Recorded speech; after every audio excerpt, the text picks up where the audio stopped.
একদম ছোট বয়স থেকে এখনো পর্যন্ত যখনই যেই জিনিসটা প্রয়োজন হয় আমাকে মুখ ফুটে একবারও বলা লাগে না বাড়িতে। সে মা হোক বা বাপি, সবসময় তারা বুঝে যায় আমার কোন জিনিসটার প্রয়োজন। তারা সবসময় আমাকে সেই জিনিসটা সঠিক টাইমে দেওয়ার চেষ্টা করে। তো আমিও বড় হবার পর থেকে সবসময় চেষ্টা করি বাপি বা মায়ের যদি কোনো জিনিসের প্রয়োজন হয় তো সেটাকে তাদেরকে সবসময় দেবার। তো আমি কয়েকদিন ধরেই লক্ষ্য করছিলাম যে আমাদের যে গ্যাস ওভেনটা রয়েছে ওটাতে মায়ের রান্না করতে ভীষণই প্রবলেম হচ্ছে। তাছাড়াও আমাদের যে পুরোনো গ্যাস ওভেনটা ছিল ওটা ছিল 2 বার্নারের। তারপর আমি বোন এখন দুজনেই অনেকটাই বড় হয়ে গেছি। এছাড়াও প্রতিদিন আমাদের অনেক আইটেমই রান্না করতে হয়। তাছাড়াও প্রতিদিন আমি বাপি যখন তাড়াহুড়ো করে সকাল সকাল অফিসে বেরিয়ে যায়, মা বোনকে নিয়ে স্কুলে বা কোনোদিন পড়তে নিয়ে যায়।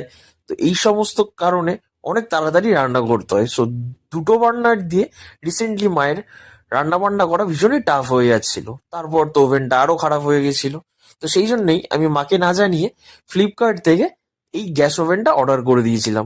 যদিও আমার এই সম্পর্কে একদমই নলেজ ছিল না, তাও আমি এটার রিভিউ দেখেই এই ওভেনটা অর্ডার করে দিয়েছিলাম। তো এটা বাড়িতে দেখে তো মা ভীষণই খুশি হয়েছিল। তোমাদের সাথে দেখা হবে আবার একটা নতুন